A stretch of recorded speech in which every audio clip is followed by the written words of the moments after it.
Dans le village, il y avait des artisans, je m'arrêtais souvent chez eux, je passais chez le menuisier du coin. Bah là, ça a été le drame.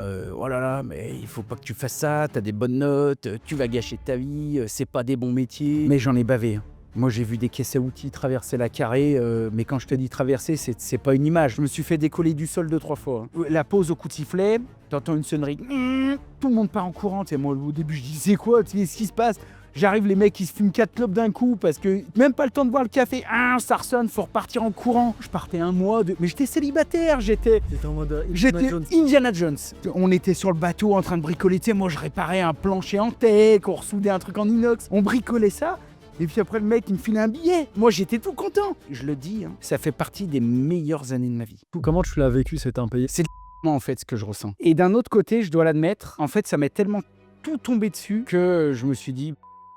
J'ai un grand respect pour les gens qui sont nés pour être chefs d'entreprise. Moi, je suis né pour être un artisan. Je me dis, putain, mais là, je suis en train de faire un truc carrément bien, en plomberie et tout.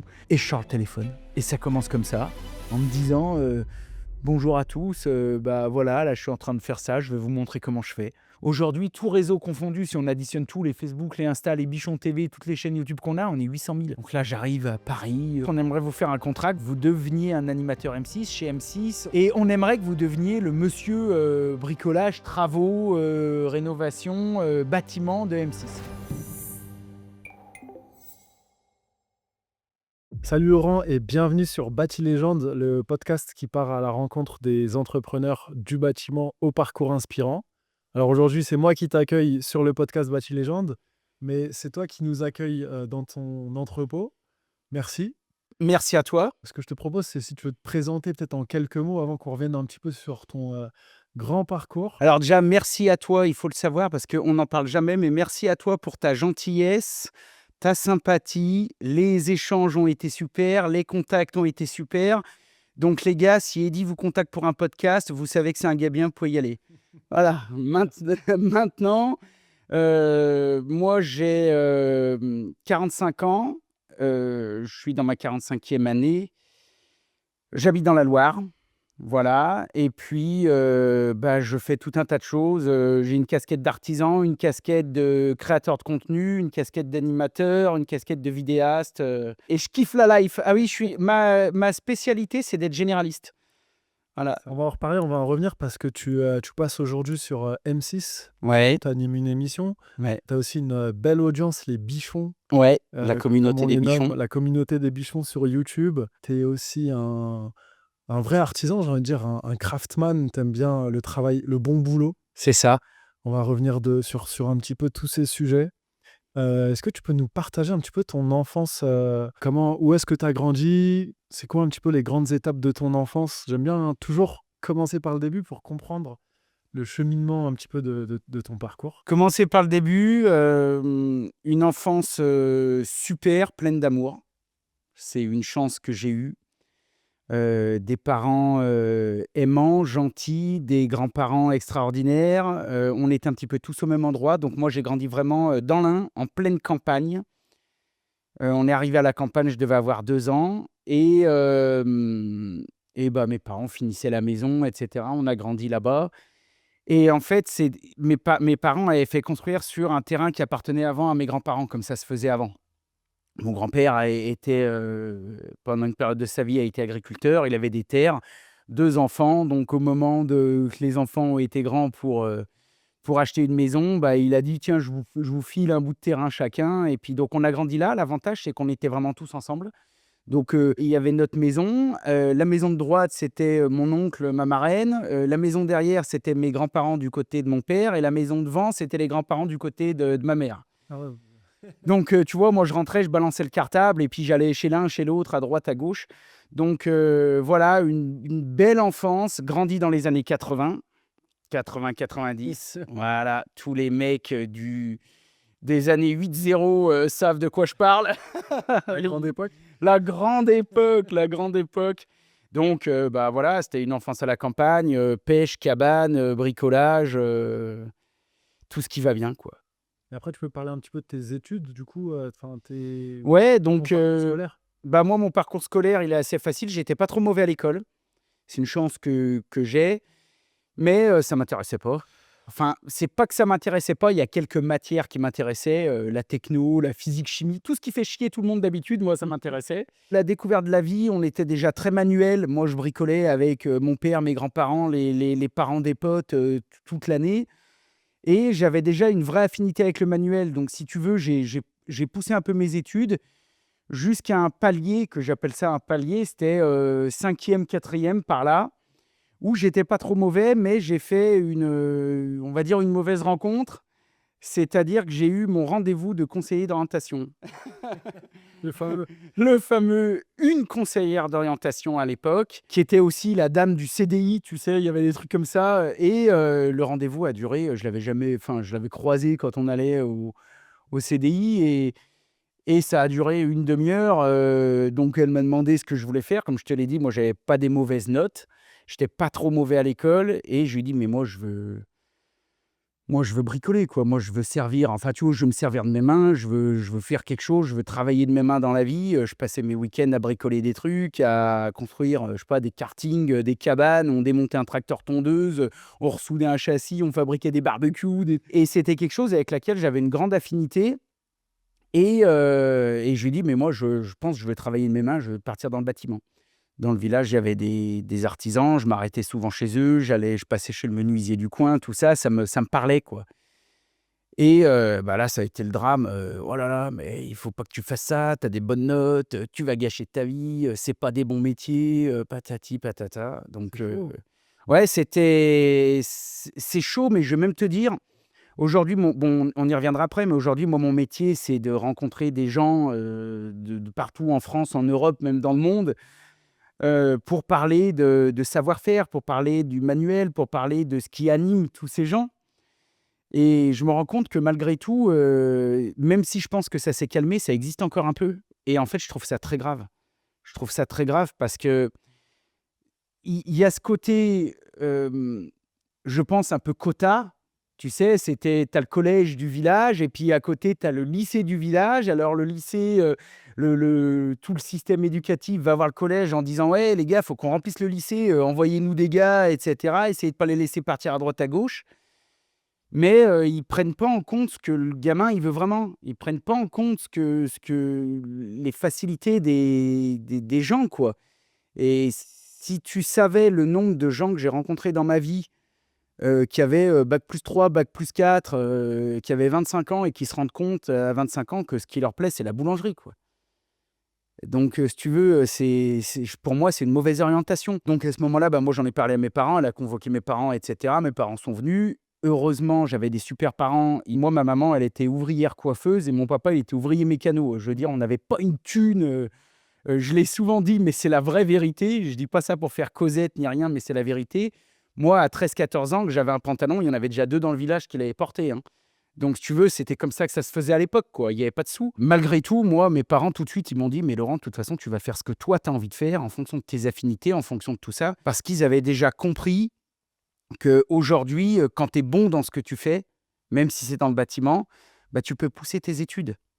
C'est-à-dire que moi, j'ai pas fait des grandes études dans le bâtiment, mais si j'avais voulu, même, un jeune qui dit: «Je veux partir dans le bâtiment», aujourd'hui, dans le bâtiment, tu peux finir avec une maîtrise, une licence, ingénieur en bureau d'études. Non, mais c'est vrai, c'est la Ou vérité. même tu peux aller jusqu'au meilleur ouvrier de France. Tu peux aller jusqu'au meilleur ouvrier de France, tu peux travailler dans le monde entier. Les métiers du bâtiment et de l'artisanat, faut pas oublier que c'est un petit peu comme les métiers de la cuisine.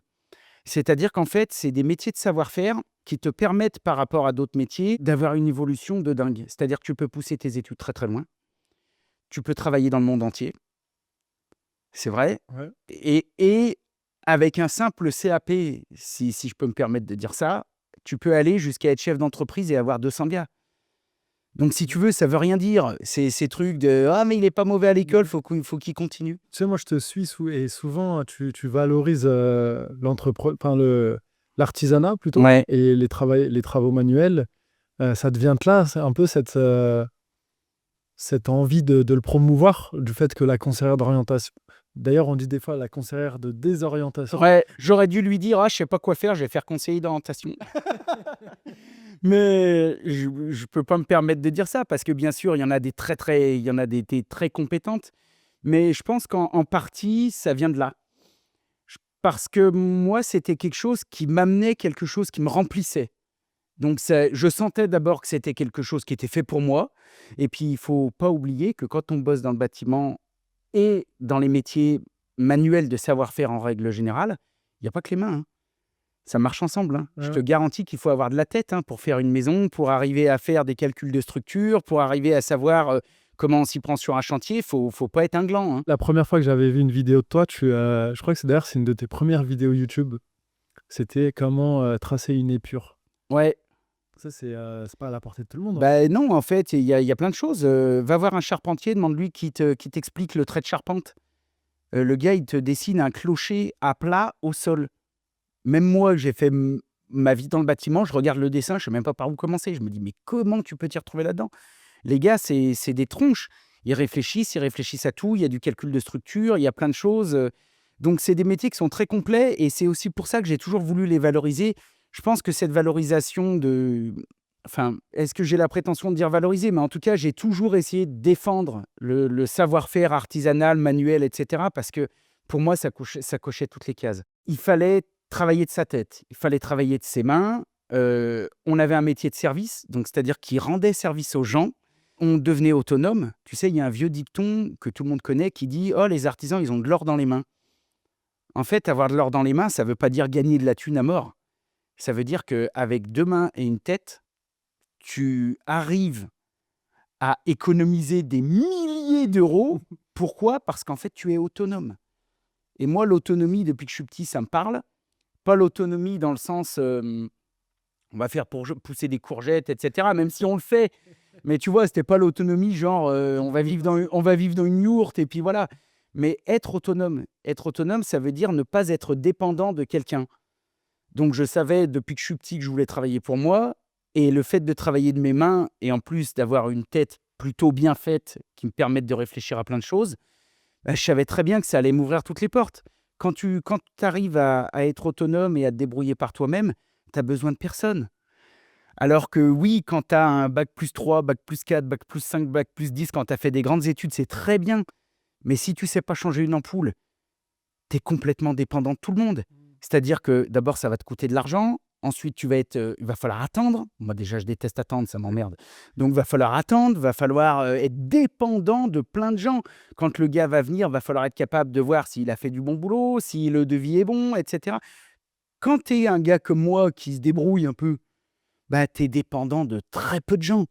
Et du coup, donc la conseillère de désorientation, elle te dit d'aller au collège, non, enfin au lycée général, c'est ça? Ouais, bah, elle me dit, bah, faut qu'il continue. Et alors tes parents, ils te disent, bah, tu feras ce que tu veux. Et qu'est-ce que tu as fait alors après? Il s'est passé deux choses. D'abord, à l'issue de ce rendez-vous, si tu veux, ça m'a tellement mis un coup que j'ai été voir mes parents et je leur ai dit: «Bah, je veux même pas aller en troisième». Ok. Donc là, moi, mes parents ils m'ont dit: «C'est quoi ces conneries là, Lolo, là? Faut que là, quand même, tu exagère pas, finis au moins ton collège». N'abuse pas. Et en fait, je me sentais et je te dis, j'avais des bonnes notes, hein, Mm. mais je me sentais, plus du tout aligné. Et en fait, à partir de là, je me suis dit: «Mais en fait, ces gens, ils comprennent rien, quoi». Ils veulent me pousser à faire des trucs, et moi, je me disais: «Mais je vais pas me refaire une année de, alors, la rédaction, il faut avoir, le contexte, le machin, oublie» et je me disais: «Mais» je me voyais pas faire ça, quoi, en fait. J'avais l'impression vraiment de perdre mon temps. Et puis plus ça allait, plus je m'éteignais un petit peu, même les parents, tu vois? J'avais de plus en plus de mal à aller à l'école, j'avais plus trop envie d'y aller. Pourtant, j'avais des bons potes et tout, tu vois? Moi, encore une fois, c'était les grandes époques, les belles époques.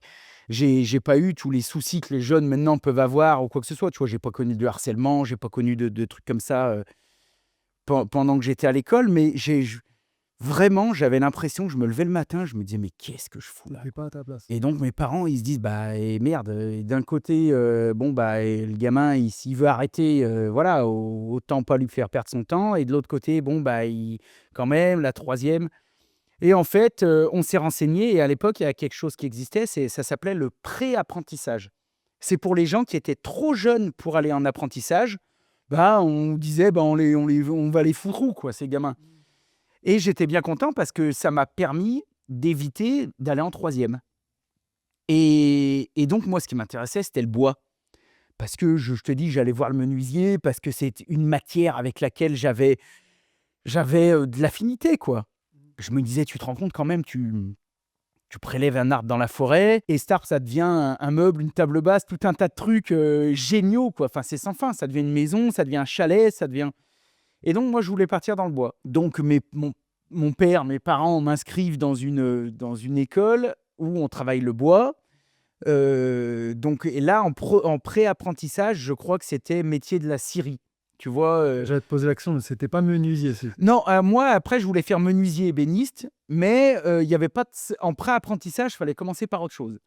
Donc, c'était les métiers de la scierie, première transformation, un peu de bûcheronnage. Et en fait, je me disais, waouh, mais ça va être, tu sais, ça va être trop badass, quoi. Je me suis dit, waouh, ça va être carrément bien, tu sais, les grosses scieries et tout, transformer un tronc d'arbre en planche. Et donc, j'arrive septembre et je commence là-dedans. J'arrête le collège, je commence là-dedans.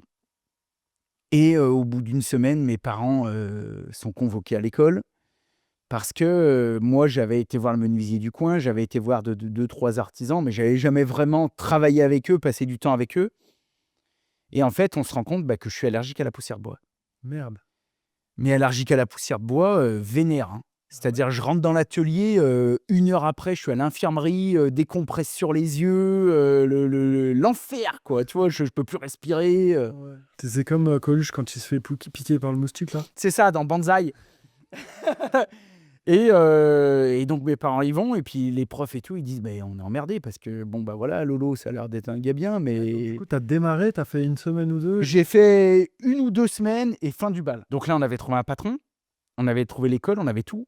Et le patron nous dit ouais, mais bon, moi, si Lolo, il faut l'emmener aux urgences à chaque fois qu'il rentre à l'atelier, moi, je peux pas continuer avec lui. Et l'école me dit nous, on est une école spécialisée dans le bois. On n'a même rien d'autre à vous proposer, quoi. On est un peu tous comme des cons, quoi, tu vois. On était mi-septembre, tu vois, et mon père, il me dit, parce que bien sûr, c'était hors de question que je reste à la maison. Tu sais, j'ai eu une éducation où le boulot, c'était important, où il fallait contribuer, il fallait faire sa part, quoi. Tu vois. C'est aimant tes parents, mais il fallait quand même travailler, quoi. Ouais, moi, j'ai eu la chance de grandir dans toute ma carrière, de grandir avec des gens qui ont toujours été aimants, qui ont toujours été des fois durs, mais qui ont toujours été très justes. Et en fait, ça m'a permis de comprendre que oui, il fallait faire des efforts, que oui, on restait pas le cul devant la télé à jouer à la console jusqu'à 2 heures de l'après-midi, que oui, mais en fait, il y avait une bonne raison à tout ça, et cette raison à tout ça, c'était faire de moi ce que je suis aujourd'hui. Donc, mon père, qui était mécano, il rentre un midi ou un soir et il me dit Laurent, il y a le plombier du village, il bossait dans un petit bled au pied du Beaujolais. Et il me dit, il y a le plombier du village qui est venu faire entretenir sa camionnette, quoi, une révision, et on a papoté, il cherche un apprenti, tu vas être plombier. Terminé. Donc je lui ai dit que tu attaquais lundi. Moi, je dis, mais je savais même pas trop. Tu sais, j'étais gamin, tu sais, je savais pas si c'était bien, pas bien. Et t'avais déjà entendu parler de la plomberie? Ouais, j'avais déjà entendu parler de la plomberie, parce que j'avais des plombiers dans ma famille, et j'avais déjà bricolé un peu avec eux, mais si tu veux, c'est... Moi, de toute façon, je voulais pas retourner 8 heures sur une chaise à l'école à apprendre des trucs en me disant, voilà, j'étais sûr, si tu veux, que j'allais pas passer ma vie le cul dans un bureau à faire des tableaux Excel et des PowerPoint, quoi. Donc, tant que je bossais un peu de mes mains, j'étais pas déçu, mais c'est vrai que dans ma tête, je m'étais dit, je vais faire du bois. Je pense que j'étais naïf, en fait. Tu sais, quand t'es gamin, t'es paumé. Tu sais, nous, on était vachement dégourdis, on était vachement débrouillards, on était vachement autonomes. Moi, j'ai pas le souvenir qu'à 14-15 ans, quand j'étais gamin, j'avais un plan de carrière. Tu sais, on avait une vague idée de ce qu'on voulait faire et de ce qu'on voulait pas faire, mais mon père, il m'a dit tu vas être plombier, il m'aurait dit tu vas être électricien, j'aurais dit bah ouais, j'en sais rien, tu sais. Donc, je suis parti en plomberie. Donc, rechangement d'école, ça, c'était en urgence. Hein. Là, tu es content aussi d'avoir des parents cool. Ils me bougeaient le cul quand même. Hein. Moi, ça n'a jamais été mes parents qui me faisaient tout. Hein. Mais là, toute la famille s'y est mise, quoi. Vas-y, j'appelle des écoles, j'appelle tout le monde et tout. Et donc, je retrouve une école, je trouve ce patron. Et là, en fait, je pense que, tu vois, comme quoi c'était le destin. C'était bien fait parce que je tombe sur le meilleur patron que j'ai eu de ma vie, un des plus durs que j'ai eu de ma vie. Et à la fois, je pense, le meilleur patron que j'ai eu de ma vie. Donc, plombier, chauffagiste, un ancien compagnon, etc. Très bon, très humain, mais il fallait pas déconner avec le boulot, quoi. C'est-à-dire que le boulot, c'était pas... Et je te dis encore que j'étais dans les bonnes années. À l'époque, on n'avait pas de téléphone portable. Ouais. C'était lui qui t'a appris le bon boulot. Il était dur, hein, j'en ai bavé. Il s'appelait comment? Il s'appelait Bernard. Je l'ai autant aimé que détesté. Et je m'en suis rendu compte un peu plus tard, qu'il faisait ça pour moi, mais j'en ai bavé, hein. Moi, j'ai vu des caisses à outils traverser la Carré, mais quand je te dis traverser, c'est pas une image, hein, c'est pour de vrai, hein. Il t'a mis des coups de clé à griffe? Ah, il m'a jamais mis des coups de clé à griffe, mais j'ai pris des coups de pied aux fesses. Je me suis, peut-être très certainement fait tirer l'oreille, bien vénère, je me suis fait décoller du sol 2-3 fois, hein. Et on travaillait beaucoup, mais vu que j'avais toujours connu que ça, si tu veux, c'était pas la même époque. Moi, quand mon patron, il me disait: «Ce soir, on va finir à 20h», j'appelais mon père, je disais: «Bah, du coup, attendez-moi pas, on va finir à 20h». Mon père ou ma mère, elle me disait: «Mais pourquoi tu nous appelles? Bosse, vas-y, c'est le boulot, tu sais, c'est ça. C'est un métier de service, c'est ça. Tu as voulu arrêter l'école, tu vas rendre service aux gens». Tu sais, c'était pas comme maintenant, quoi. Moi, c'était inconcevable, que je lui dise: «Bah, Bernard, faut qu'on arrête à 16h parce que j'ai judo». Et comme ça se fait maintenant, tu sais, maintenant tu t'embauches un apprenti, sa maman elle te dit: «Ah, je suis embêtée, le gamin il fait de la danse là, les mercredis soirs, faudrait qu'il soit». Moi ça existait pas, tu sais, moi mon patron il me disait: «Attends Lolo, on part à 30 bornes de la baraque, on va dépanner une famille, la maman elle est enceinte comme ça, ils ont pas d'eau, pas de chauffage, il fait -10 dehors, s'il faut rester jusqu'à 10h du soir, on reste jusqu'à 10h du soir, c'est notre métier». Tu sais? C'est comme le mec qui fait en boulangerie, qui veut faire boulanger puis qui dit: «Ah moi, je voudrais commencer à partir de 8-9 heures le matin». Tu sais, ça n'existe pas. Tu sais, à ce moment-là, il faut faire un autre métier. Et en fait, j'ai compris très vite que ça faisait partie du truc. Et ce gars, il était très dur, mais il m'a appris. Il m'a appris. Je pense que, encore une fois, si je devais, tu sais, faire un pourcentage de l'homme que je suis aujourd'hui, on va dire que sur 100%, il a contribué à 40. Ouais, c'est Tu bien. vois, j'ai eu une grosse part de mes grands-parents, une grosse part de mes parents, une grosse part. J'ai vraiment eu beaucoup de choses dans ma vie qui ont fait l'homme que je suis. Mais lui, il était très dur, mais par contre, il était très juste. Très juste. Si c'était un compagnon, déjà, il devait être, j'imagine, très carré aussi sur Bah, ouais, il était carré, il avait un grand respect pour les clients, il avait un grand respect des horaires, il avait un grand respect du vrai bon boulot et de ce que c'est que d'être un pro. Des fois, on faisait des trucs de fou, tu sais, parce que lui, il m'a vraiment appris le cintrage, tout. Lui, c'était hors de question de mettre des flexibles sous une chaudière, hein. Alors là, mon pauvre, si j'étais à 20 bornes, je rentrais à pied à coups de pied dans le cul, il allait ouvrir la portière et me mettre des coups de pied dans le cul pendant que je cours sur 20 bornes, hein. en plus, c'était pas l'époque des raccords à serture. Ah ouais, non, non, là, c'était pas là, fallait et puis tu avais pas intérêt de cramer le mur en soudant, hein, tu sais? Parce que c'était pas comme maintenant où tu dis: «Ah, je suis désolé». Nous, moi, mon patron, il cramait un mur, il appelait son assurance, on refaisait tout le mur, hein. Tu sais, c'était le et des fois, on faisait des trucs de fou, ça le rendait dingue et je lui disais: «Waouh, on dirait du boulot de pro!» Et il me disait: «Mais on est des pros!» Tu sais? Il me disait: «Bien sûr que c'est du boulot de pro!» Mais tu sais, des fois, vu qu'on traînait tout le temps sur les chantiers, je voyais bien qu'il y avait des gens, des fois, qui sans méchanceté, mais qui travaillaient un peu moins bien. Nous, on faisait vraiment du super, super, super bon boulot.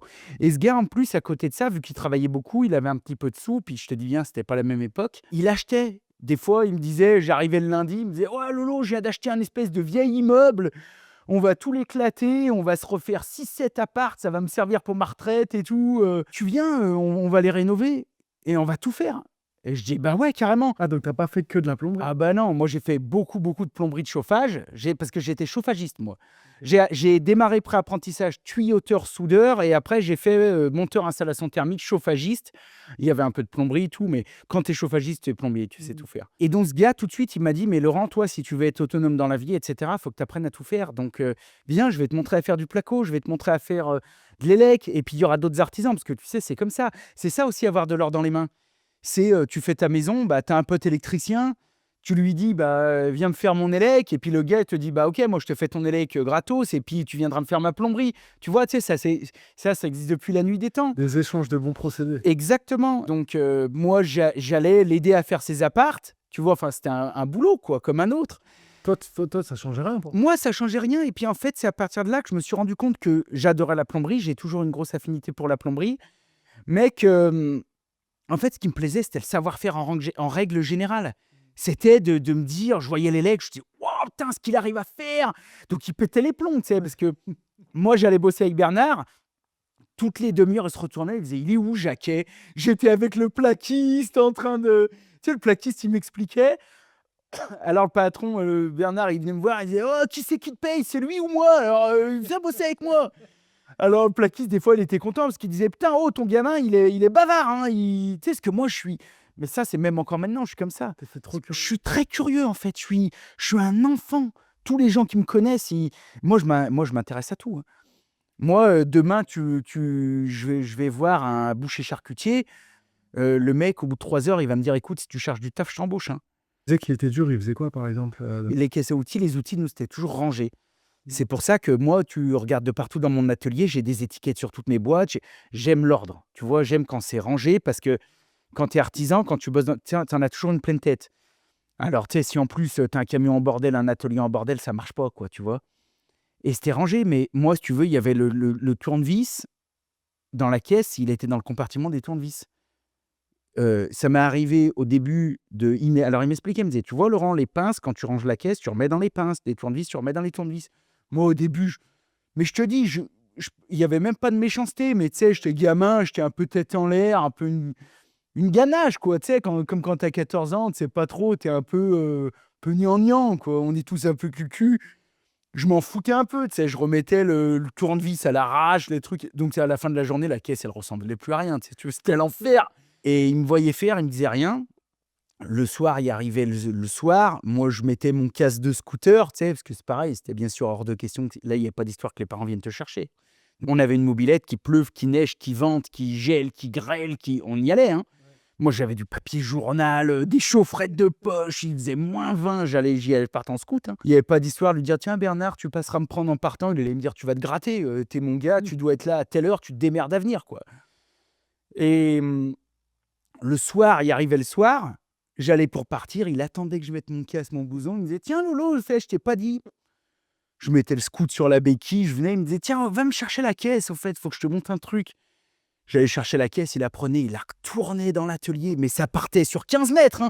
Ça glissait sous l'établi. Il me disait: «Maintenant, tu l'arranges toi avant de partir, parce que quand je t'ai dit, tu mets les tournevis dans les tournevis, c'est les tournevis dans les tournevis».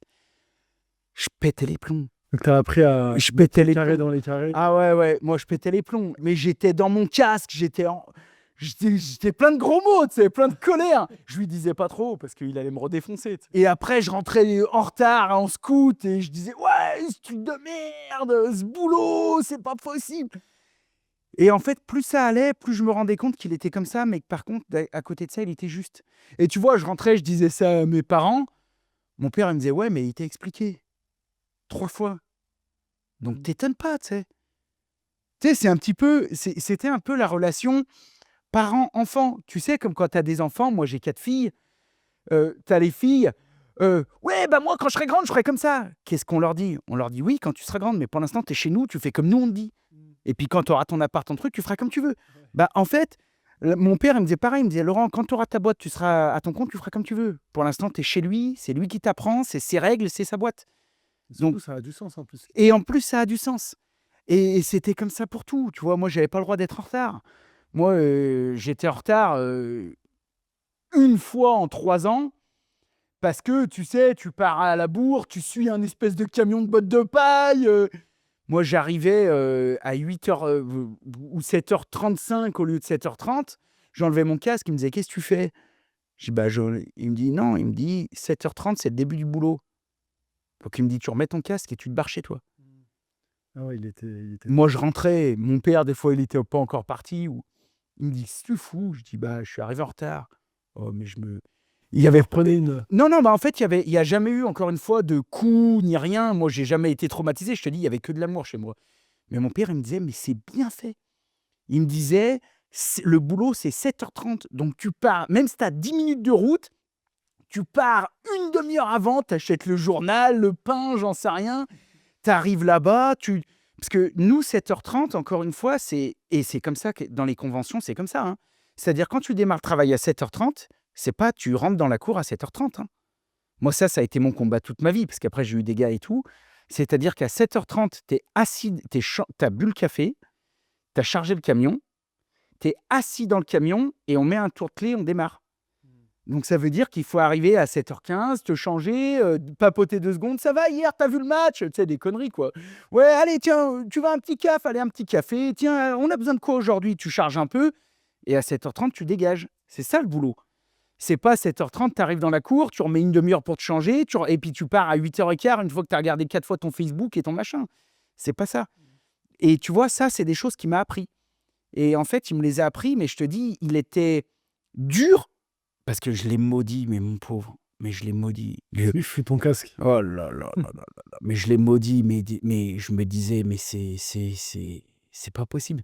Et en fait, je m'en suis rendu compte toute ma vie et encore maintenant, des fois, je fais des choses dans mon quotidien, c'est comme, tu vois, tu sais, s'il était sur mon épaule, tu sais. Genre, j'ai lui d'un côté, mes grands-parents de l'autre côté qui me disaient: «Oh gamin, qu'est-ce que t'es en train de faire là? Tu ferais pas un peu de la merde?» tu sais? Et en fait, j'ai grandi comme ça et toute ma vie après, je me suis dit: «Mais en fait, il avait raison. Et en fait, il avait raison. Et en fait, heureusement qu'il m'a appris ça». Et c'était un gars comme ça, c'était un gars qui était juste, tu vois, le soir, il me disait, je finissais des fois, je sais plus à quelle heure, puis je te parle encore une fois, on était dans les années 80-90, on gagnait rien, hein. Moi, j'étais, apprenti, En pré-apprentissage. pré-apprenti, apprenti pré-apprentissage.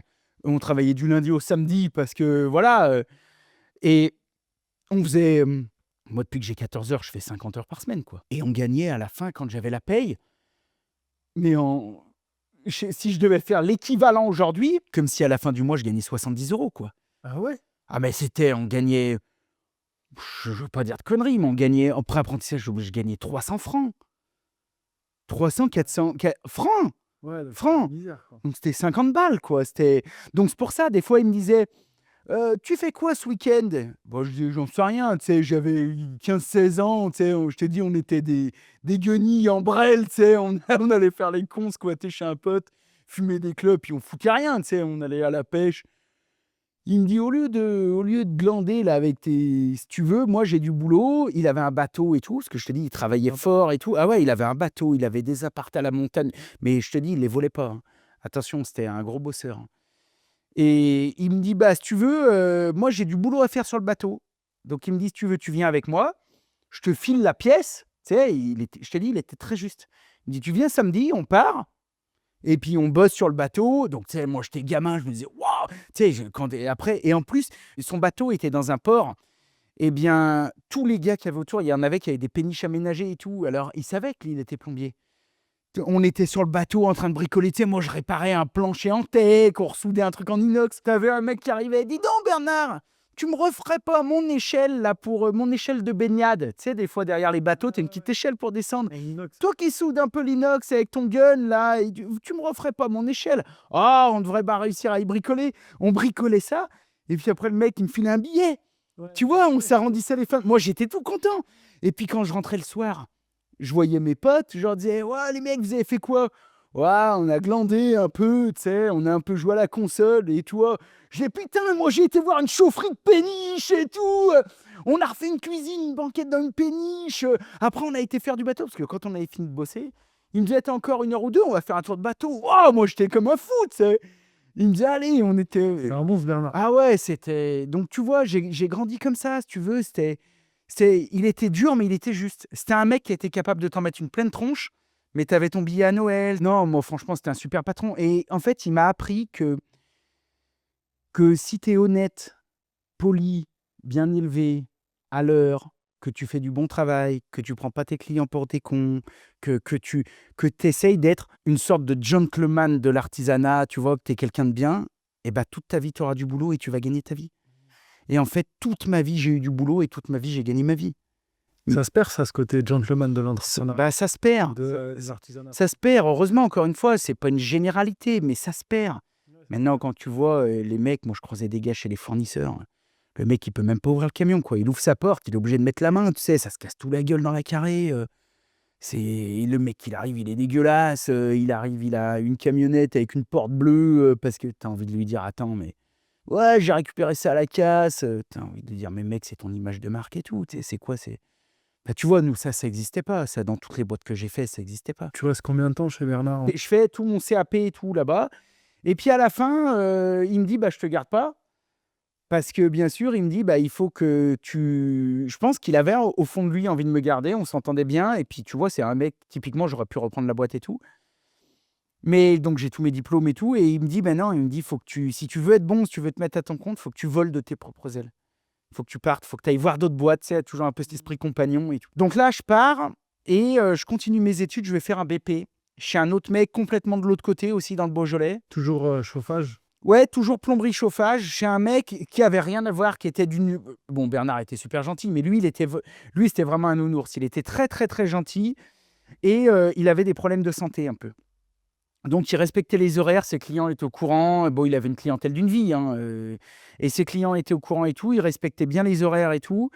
Mais il avait des problèmes de santé, il avait un peu de problèmes cardiaques. Donc, il disait, moi, je veux pas finir trop tard. Le soir, quand je rentre, je veux passer du temps avec mes enfants. Tu vois, il avait beaucoup de loisirs avec ses enfants. Il faisait un peu de moto avec ses enfants. Et donc, bah, moi, j'étais bien content parce que tu parles, je venais d'un patron où on faisait 50 heures par semaine. À tout d'un coup, je me mettais à en faire 40, 45. On en faisait quand même. Mais... et puis gentil, et il m'apprenait, on faisait pas les mêmes choses, on a touché un peu à tout. Lui, il faisait beaucoup de, tu vois, de la pompe de pluie, j'ai appris à faire de l'arrosage chez lui, j'ai appris à faire des installations d'incendie, j'ai appris à faire d'autres domaines de la plomberie, tu vois, et gentil. Et puis, un coup, j'étais à l'école et tout, et puis, parce que vu que je faisais un BP, et puis j'ai l'épreuve, tout le monde qui vient me voir en me disant, bah Laurent, tu vas pas pouvoir continuer, machin, il y a eu un problème. Moi, je dis, qu'est-ce qui se passe? Bah, ton patron, il est décédé, tu sais. Il a cassé sa pipe. Il a cassé sa pipe. Donc moi, je me suis un peu renseigné et en fait, il était chez une cliente, changer un robinet de machine à laver, bah tiens, je vais en avoir un dans mon camion. Il est parti, crise cardiaque derrière le camion, fin du bal terminé. Comment tu l'as... Bah en fait, moi, ça m'a mis un coup parce que moi, j'ai toujours été très proche de mes patrons. C'est moi, j'ai très rarement été dans des boîtes, tu sais, où t'es des numéros et tout. Ouais, là, j'avais ma bagnole, donc je devais avoir 18-19 ans, tu vois. Et j'ai toujours été très, très proche de mes patrons, tout ça, tu sais, j'ai toujours noué un peu des liens, quoi. Et bah là, ça me... Ça te met un coup? Ouais, ça me met un coup, ça me traumatise un peu, mais Ça t'a cassé dans ton année? ça m'a cassé dans mon année et donc tout le monde se met en branle, ouais, on va te retrouver un autre patron parce que j'étais à 2 mois du BP, quoi, tu vois. Ou alors, tout le monde, que pareil, j'avais un bon niveau, on avait une bonne classe, on bossait bien, hein. Et pareil, ouais, mais passe-le en candidat libre et tout. Et en fait, je dis, ouais, non, pareil. Tu vois, déjà rien que là, le BP, c'était déjà très bien, mais j'étais déjà moins dans le concret. Tu vois, ça devenait plus un peu des calculs de bureau d'études, de trucs, et je te parle à l'époque, encore une fois, hein, parce que les niveaux, c'était pas les mêmes que maintenant, sans encore une fois, voilà, sans vouloir... Mais nous, on faisait des pièces, c'était tout de l'acier noir cintré, c'était des rétreintes à la forge, on savait, nous, à la sortie CAP, on savait souder du plomb, du truc. Il y avait de la technique. Il y avait de la technique, je veux dire, c'était pas OK, t'as mis 3 mètres de PER contre le mur, t'as ton CAP. Non, mais franchement, nous, Ça se retire. voilà, il y avait de la technique. Et si tu veux, à ce moment-là, bah pareil, j'arrête. Je me dis, allez, ça m'emmerde, ça commence à tout me gonfler, j'arrête. Et tes parents, ils te disent... Mes parents, ils voient en fait que je suis quelqu'un de responsable. Ils voient que je suis quelqu'un un peu d'autonome. Ils voient le caractère que j'ai. Ils voient que je suis bosseur. Ils voient que je me plains pas. Quand je dis je me plains pas, ça m'est arrivé de C'était un bosseur, quoi. gueuler de temps en temps, mais ils voient qu'ils sont pas trop inquiets, quoi. Et ils se disent, par contre, ils me disent tout de suite, ils me disent, tu sais, moi je te dis, j'ai grandi un peu à l'ancienne et je suis très content, j'ai fait comme ça avec mes filles et tout. Moi, mes parents, ils me disent, ok, c'est cool, par contre, tu fais comme tu veux, nous on a confiance en toi et tout, mais par contre, c'est pareil, il faut pas croire que tu vas te glander 4 mois à la baraque, ça s'existe pas chez nous, quoi. Sinon, soit tu dégages, soit tu nous files 800 boules par mois de pension et terminé, quoi. Ah, il n'y avait pas de ça chez Ah ouais, moi j'avais le droit à 10 jours et après j'étais dans la merde, si tu veux. Et, et à ce moment-là, parce qu'entre-temps, je t'ai pas dit, mais à ce moment-là, je me suis, entre-temps, pendant toute la période où j'étais chez Bernard, ça va être important pour la suite de l'histoire. Donc chez mon premier patron, je me suis fait désensibiliser pour le bois. Ah, Parce que moi, j'avais toujours cette idée de bois dans la tête et tout, donc j'ai été chez l'allergologue, allergique, j'étais allergique à tout, paille, pollen, rhume des foins, machin, bois, peuplier, bouleau, machin, t'es dans la merde. Donc ils m'ont désensibilisé pendant 3 ans et demi. Donc au début, j'y allais toutes les semaines, picouse, dans l'épaule, ça devait pas être agréable. et bah c'était la vraie merde. Tu sais, après, t'as l'épaule qui est gonflée comme ça pendant 15 jours, et toutes les semaines, machin, un coup dans l'une, un coup dans l'autre, un coup. Et puis après, c'était tous les 15 jours, puis après tous les mois, puis après. Et c'est passé. J'ai toujours encore un petit rhume des foins, tu vois, tu sais, il arrive comment. Ouais, mais avril, mai, tu sais, des fois ça se réveille. Mais je prends un petit médoc pendant 3 semaines et puis ça passe. Alors qu'avant, quand j'avais le rhume des foins, j'étais couché au pieu, des gants de toilette sur les yeux, je crise. Ah oui, tenir. j'étais en PLS complet. Complet. Et du coup, donc tu te fais désensibiliser. Donc je me fais désensibiliser, et puis le bois, ça va. En me disant, bah tiens, si un jour je veux repartir dans le bois, ou dans ma tête, je me disais déjà, bon, Peut-être qu'un jour, je ferai un truc dans le bois et tout. Et puis, là, à ce moment-là, je me cherche un peu. Et toujours pareil, quand t'es gamin, tu sais, l'importance de l'environnement. Ça, c'est vraiment un message que je passe à tout le monde. Bon, la famille, c'est une chose, mais il y a un truc qui est plus... La famille, tu la choisis pas. Si tu as du bol comme moi, tu as été une famille super. Si tu pas de bol, eh ben, il faut aller chercher ce qui te manque ailleurs, quoi. Mais que tu aies du bol ou que tu pas de bol, l'importance de l'environnement. Les gens qui t'entourent, que ce soit les patrons, que ce soit un petit peu tout le monde. La chance avec les deux patrons. Ouais, mais d'ailleurs, c'est un message à passer, ça. Moi, c'est vraiment un message que j'ai envie de passer à tous les parents. Mettez vos enfants, si vous cherchez à faire un apprentissage, à faire un apprentissage à vos enfants, mettez-les dans des tout petites entreprises. Dans des tout petites entreprises. Parce qu'ils vont en chier un peu plus, mais ils vont vraiment apprendre. Et puis, tu sais, t'apprends la rénovation et tout. Moi, j'avais des potes dans ma classe qui étaient dans des grosses boîtes. Tu sais, dans des boîtes de 40 gars. Qui font des C'est- immeubles complets. C'est pas méchant, mais tout est tiré vers le bas. Déjà, moi, le niveau que j'avais, moi et les collègues comme moi qui étaient chez des petits artisans du coin, tu sais, quand tu arrives, ton premier chantier, c'est une maison en terre, dans l'Ain, avec des fondations en galets, un coup dans un sens, dans l'autre, que tu vas broche-massette pendant 4 jours, tu apprends à bosser. Hein. Et moi, j'ai vu tout au long de ma vie, ça s'est confirmé. Un jeune qui fait son apprentissage chez un petit artisan, il est, quand je dis 10 fois, c'est minimum 10 fois meilleur qu'un qui a fait son apprentissage dans une grosse boîte. Moi, je voyais, j'avais des potes, je ne veux pas dire ils étaient nuls parce que j'ai du respect pour tout le monde, mais les gars, bah, tu fais quoi? Bah, lundi, on tire du PER. Et mardi, on tire du PER. Mercredi, on se sertit. Jeudi, on pose des chiottes. Ouais, mais Et le vendredi, on met des baignoires. Et la semaine d'après, pareil. Et là, puis, quand tu parlais d'entourage et d'environnement, tu parles que de la partie pro ou... là, pour l'instant, je parle pour... Vraiment, c'est un conseil que je donne aux gens. Quand après vous avez 15 ans de boîte, vos diplômes, faites comme vous voulez. Mais si vous devez vous former, allez chez les petits, c'est là que vous allez apprendre. Allez chez le mec qui est tout seul, ou ils sont deux, c'est là que vous allez apprendre. Des compagnons. Voilà, compagnon ou pas, mais je veux dire, c'est là que vous allez apprendre. Si vous allez dans des grosses boîtes, il va se passer 2 choses. La première chose, c'est que vous n'allez pas savoir bosser parce que vu qu'il y a 40 gars, vous allez faire toujours la même chose, toujours des trucs. Il y a très peu de rénovation. Souvent, c'est du neuf, de l'immeuble, du tertiaire, des trucs. Donc, il y a pour ainsi dire pas de difficulté. Vous n'allez pas apprendre le métier. Et la deuxième chose, c'est qu'en plus, c'est surtout pour un jeune. Et là, j'ai pas peur de le dire, mais ça va le tirer vers le bas. Parce que malheureusement, et je peux te le dire, moi je l'ai vécu, et même encore maintenant, aujourd'hui, je vais filmer des boîtes. Et le jeune, il apprend pas pareil quand il est tout seul avec un patron ou quand il y a 2 gars avec un patron et que ça se bouge un peu le cul, que quand il est dans une boîte de 40 avec 20 mecs qui, dès que le jeune a un peu de bouillon, ouais, oh, oh, coolos, oh, là, on a bientôt fini la journée, là, va pas te casser le cul, regarde l'autre, regarde-le, le patron, il a encore changé sa bagnole, il a pas besoin de pognon, va, t'inquiète, cool. Tu peux pas apprendre comme ça. Ça, c'est des gens tout de suite qui te tirent vers le bas. Tu peux pas apprendre. Alors que quand tu es avec un gars qui te dit, allez, on se bouge le cul, tiens, là, on fait un peu de placo, tiens, là, on fait. Il faut prendre. L'extra maille. C'est ça, faut prendre, surtout quand tu es en apprentissage. Après, quand tu as 10-15 ans de boîte, chacun fait comme il veut. Il y a des gens qui préfèrent être planqués et dire « Attends, moi je suis là, je me fais pas trop chier ». Et puis il y a des gens qui vont se mettre à leur compte. Ça va dépendre du caractère de chacun, ça va dépendre. Mais pour moi, pour la formation, faut pas se former dans des grosses boîtes, faut pas se former dans des... Les gamins, ils ont le temps de chercher la planque, ils ont le temps de chercher... Il faut pas, ils sont là pour apprendre. Et un bon, c'est quelqu'un qui a tout essayé, c'est quelqu'un qui a... Donc ça, c'est l'environnement dans le travail. Et encore une fois, tout ce que je dis n'engage que moi et c'est mon point de vue. Moi, j'ai une de mes filles qui est dans le bâtiment, dans le bois, elle fait que des petites boîtes. Hein.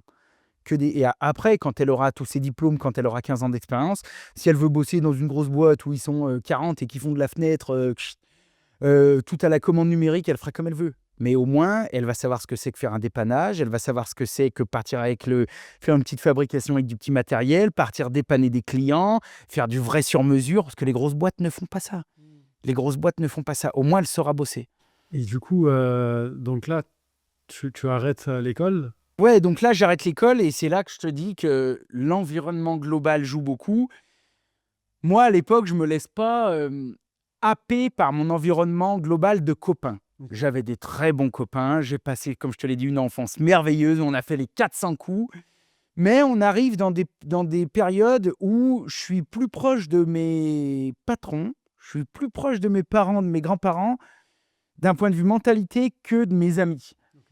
Je parle de mes amis de l'époque, que je salue s'ils m'écoutent, je te dis, on a fait les 400 coups, mais c'était de jouer la glandouille, on joue à la console, on fume des clopes, on va glander au bord de Saône. Tu vois, il n'y avait pas vraiment de motivation, il n'y avait pas de... Et ils étaient là, ouais, mais moi je bosse en intérim, moi je bosse ci, moi je bosse ça. Et à ce moment-là, je me laisse happer.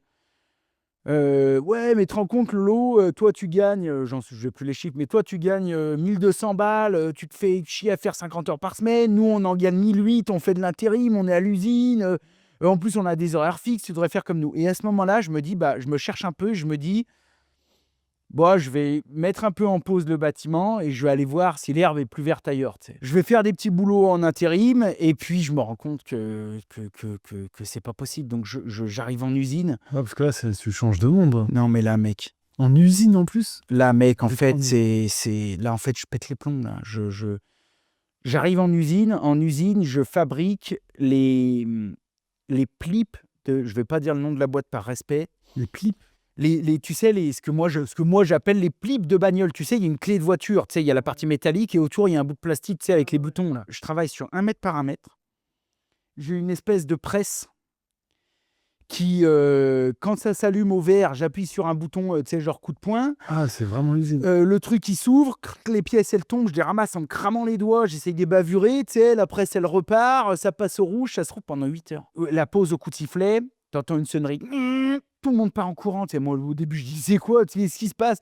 J'arrive, les mecs ils se fument 4 clopes d'un coup parce que t'as même pas fini, t'as même pas le temps de boire le café, ça ressonne, faut repartir en courant. Ah, c'était le bagne. Et je discute avec des mecs qui me disaient « Ouais, gamin, tu vas t'habituer, moi je fais ça depuis 30 ans. » Moi, dans ma tête, je me dis « Moi, vivant, jamais de ma vie, jamais. » Et que j'ai un grand respect pour ceux qui font ça.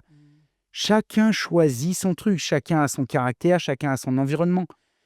Moi, je préfère gagner 500 € de moins et pas faire ça.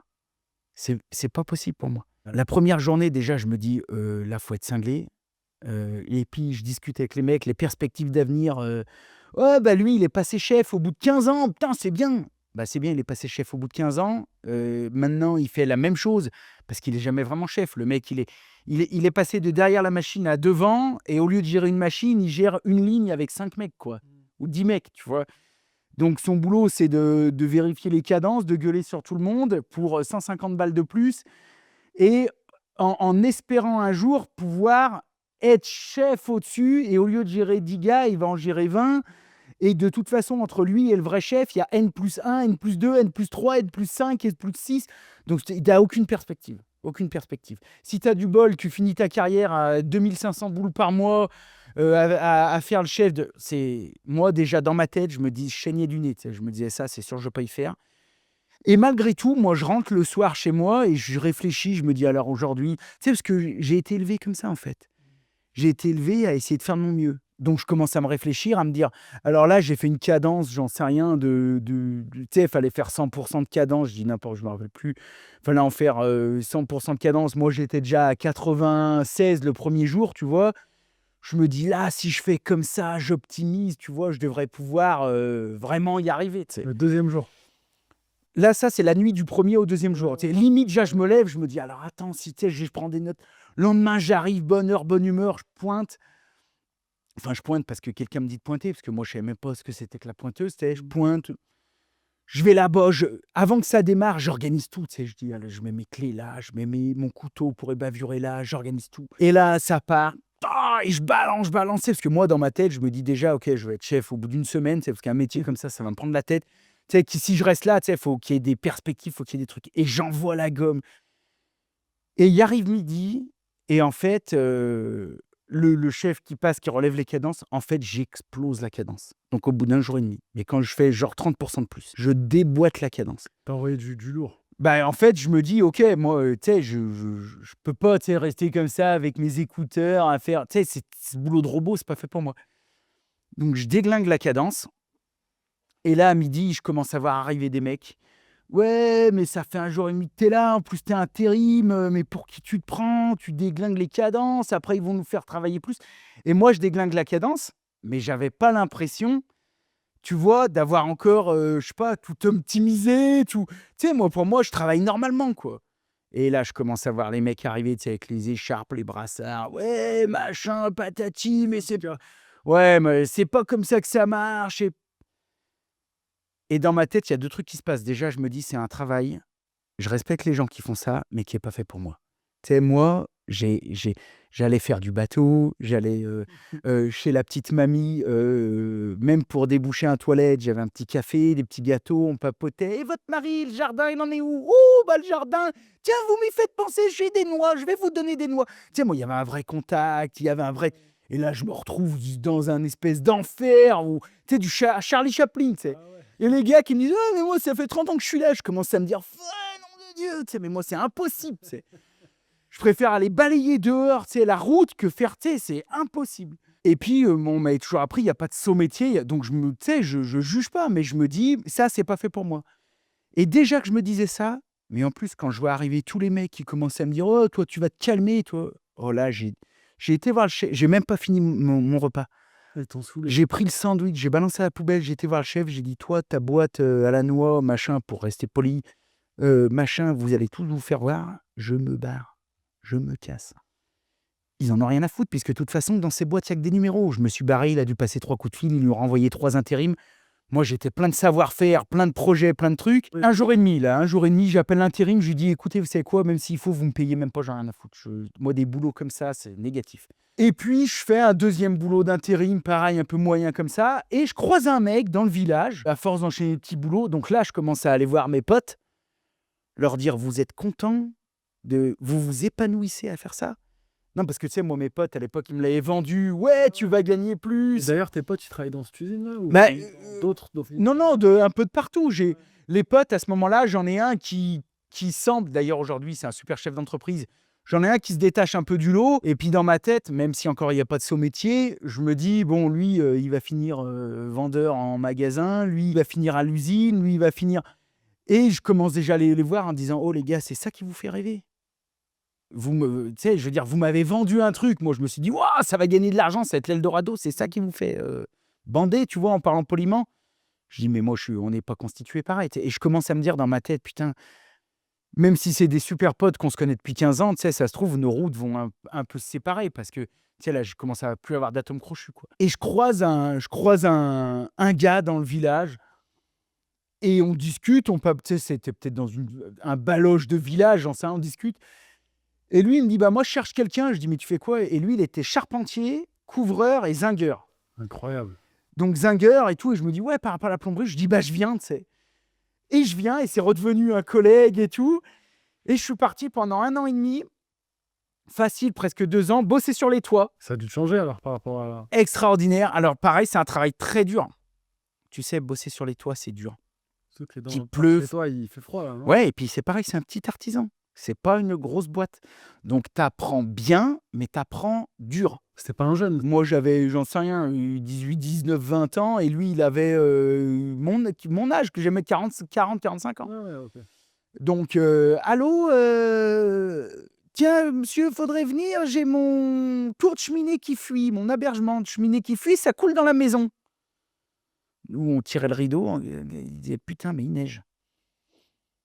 Donc, tu sais, le danger, machin, et mon patron me disait: «Bah, tu charges tout ce qu'il faut, on y va». J'ai dit: «Mais là, il neige, Dom». Il me dit: «Ouais, mais ça fuit dans la maison de la mamie». On est un métier de ça, on y va, tu sais. On y va, tu sais. Tu veux que je lui dise quoi? Bah, démerde-toi, il neige, tu sais. Ça existe que dans les films, ça. C'est pas Maintenant de possible. plus en plus, mais Maintenant, de plus en plus, mais moi, je te garantis que j'ai un problème sur mon toit de baraque. J'appelle un artisan, il me dit: «Ouais, non, il pleut un peu, on viendra demain». Je le revois jamais, je vais sur Google direct, je le défonce. Non, mais c'est pas un artisan. Ouais. Un artisan, par définition, c'est un métier de service. Tu es là pour rendre service. Donc, il y a des moments où c'est champagne, il y a des moments où c'est Kleenex, tu sais. Il y a des jours avec, des jours sans. Donc là, on y va, on met les échelles plates sur le toit, on déneige le toit, on change l'hébergement. Tu as les doigts violets, tu te les passes sur le chalumeau, tu sais, pour te réchauffer. L'été, c'est l'inverse. L'été, tu bosses avec des lunettes de soleil parce que la zinguerie, t'as les yeux qui brûlent, tu sais, Ça fait la réverbération. t'es en feu, tu t'assois sur les tuiles, ça te crame à travers le pantalon. Mais par contre, à côté de ça, j'ai appris à faire de la charpente. J'ai appris à faire de la tuile. J'ai appris à faire de la zinguerie de manière traditionnelle. Tout mon toit, tu vois, j'ai refait tout mon toit de maison quand j'ai rénové. J'ai 27 feuilles de zinc sur mon toit. J'ai tout fait à l'ancienne et ça m'a super appris le boulot. Là, j'ai passé, enfin, pareil, un petit artisan de campagne qui habitait à 800 mètres de chez moi. Oui, parce qu'entre-temps, moi, je pars de chez mes parents, mais je pars pas loin, je pars derrière. Ok. En fait, je voulais déjà être. Moi, j'ai toujours été libre, autonome, indépendant. C'est chez eux parce qu'ils avaient un terrain? Donc, en fait, mes parents, à ce moment-là, moi, c'était dans ces années. Ma mère, des fois, elle me disait un peu en me charriant: Ouais, Lolo, tu vas prendre un appart et tout. Et moi, j'ai grandi dans la campagne. Je veux dire, je me lève le matin, je prends ma tasse de café, je la pose dans l'herbe et je pisse un coup derrière le tas de boîtes. Moi, c'est ça. Tu as les potes qui viennent, tu fais 3 barbecues. Et je me disais: Mais je peux pas aller en appart. Et entre-temps, j'avais une chérie, une de mes premières chéries, quoi. Enfin, j'en sais, 16, 17 ans. Et elle faisait des études d'infirmière. Et je me rappellerai toujours, elle se prend un petit appart, tu sais, d'étudiant, quoi, à Bourg-en-Bresse. Et elle me dit: Ah, viens me rejoindre ce week-end, tu sais, si tu veux, je vais voir là-bas. Mon pauvre. L'appart? Ouais. Ouais, mais elle était contente, tu vois, c'était son truc. Ouais. Mais moi, en fait, je te dis, j'ai des tocs, j'ai des blocages, en fait. J'arrive là-bas, elle avait un balcon grand comme la table, tu sais. Il faisait 80 centimètres par 1,20 m. Elle était toute contente. Moi, déjà, je suis arrivé, tu sais, j'ai tout ouvert, les baies vitrées. Tu sais, j'ai dit: Waouh, ok, qu'est-ce qui se passe, tu sais, j'ai mis une demi-heure à me garer entre deux mecs qui ont des bagnoles. Il y en a une qui est sur cale et l'autre, elle est taguée. Tu sais, j'espère que je vais pouvoir repartir, tu vois. Et j'ai dit: Là, j'arrive. Et j'ai dit: Oh, mais. Tu sais, déjà, j'ai étouffé. Donc, elle me, tu sais, c'était délicat parce que c'est la chérie. Donc, tu veux pas, tu prends sur toi ce que tu veux. Et en fait, j'y suis jamais retourné. Et je suis rentré chez mes parents. Et t'as quitté ton ex? Bah non, mais on s'est séparés, je sais pas, 1 an après, mais je lui ai dit: Écoute, moi, je l'aimais bien, tu sais, on était amoureux. Mais je lui ai dit: Moi, je peux pas, c'est plus fort que moi. Tu sais, moi, je vis dehors. Moi, je suis un mec qui vit dehors. Et à partir de là, je comprends, si tu veux, que ce sera pas possible. Ce sera pas possible parce que physiquement, c'est pas possible pour moi. Donc, je rentre et tout. Bon, j'explique à la chérie, on s'arrange, etc. Je suis même pas sûr d'y être resté tout le week-end. Je crois que j'ai passé une nuit, je me suis cassé à l'aube, tu vois. Parce que voilà, il me manque un truc. Et je me revois arriver chez les parents, discuter, et ma mère qui me redit: «Ah, peut-être un petit appart». Et je dis: «Mais je suis pas capable, en fait. Je suis pas câblé pour ça. C'est comme l'usine». Tu vois, il y a des gens qui peuvent, d'autres qui peuvent pas, donc je ne critique pas. Il y a des gens qui sont en appartement toute leur vie, qui aiment ça ou qui. Et ma mère qui me dit, parce que tu sais, tous les parents ont été en appart un jour ou l'autre, ma mère me dit: «Oui, mais tu sais, on n'a pas toujours le choix». Et moi, je commençais déjà dans ma tête à me dire: Au pire, il y a les grands-parents, je peux aller chez eux. Au pire, il y a ça. Au pire, tu vois, je commençais à me dire: il y a des choix. Et je lui dis: Mais tu sais, je crois que je préfère acheter un camion ou une caravane et aller me foutre au bord de Saône. Au moins, tu ouvres la porte et t'es dans la nature, quoi, tu vois. Et on en discute, on en rigole comme ça. Et puis, il arrive une conversation avec mes parents. Parce que mes parents avaient un grand terrain. Moi, j'ai toujours grandi dans des grands terrains. Là, je suis bien, mais pour moi, c'est la ville, hein. Et pourtant, tu as vu, je suis quand même à la campagne, mais pour moi, c'est la ville, hein. Moi, j'ai vraiment grandi, c'était des hectares. Et mes parents avaient un grand terrain et on en discute. Et je leur dis: Mais en fait, on devrait fabriquer un pied-à-terre, un petit appart, Une dépendance. une dépendance. Voilà, aujourd'hui, on appellerait ça un gîte. Moi, j'ai appelé ça une garçonnière, tu vois. On devrait fabriquer une dépendance au fond du terrain. Parce que, tu sais, alors je vends un peu le truc, je dis parce qu'en plus, tu sais, j'ai une petite sœur. Après, au pire, elle pourra y aller. Puis si un jour j'ai des enfants, ils pourront y aller. Et puis vous avez des amis qui habitaient loin, ils pourront venir, etc. Et, et mes parents, ils y réfléchissent. Et puis ils me disent: OK, par contre, tu fais tout. Nous, on t'aide un peu pour les matériaux et tu fais tout. Et nous voilà à construire un truc derrière chez mes parents. Et là, j'avais 19 ans, hein. Ça, c'était après la charpente? C'était en même temps. C'est pour ça la charpente, ça m'y a fait penser. J'avais 18-19 ans. Donc je le sais parce que quand il y avait des fins de chantier, je disais à mon patron: là, le lambris, je peux en récupérer un peu pour chez moi, je peux récupérer un peu de bois. Il me disait: Vas-y, Gun, serre-toi et tout. Je rentrais, tu sais, avec ma bagnole. J'avais même pas de galerie, je sanglais ça sur le toit. Mon père, il pétait les plombs, tu sais, qui était mécano. Ouais, mais tu vas bousiller la peinture. Mais tu sais, c'était des vieilles raves de bagnoles d'occasion. On s'en foutait, quoi. Et donc, j'ai construit ma première maison entre 18 et 20 ans, derrière chez mes parents. Cette maison, j'y ai vécu quand même pas mal de temps. Tu l'as construit en combien de temps? J'ai mis 6 mois. C'est un petit truc, hein, ça fait 47 mètres carrés. Quand même, hein.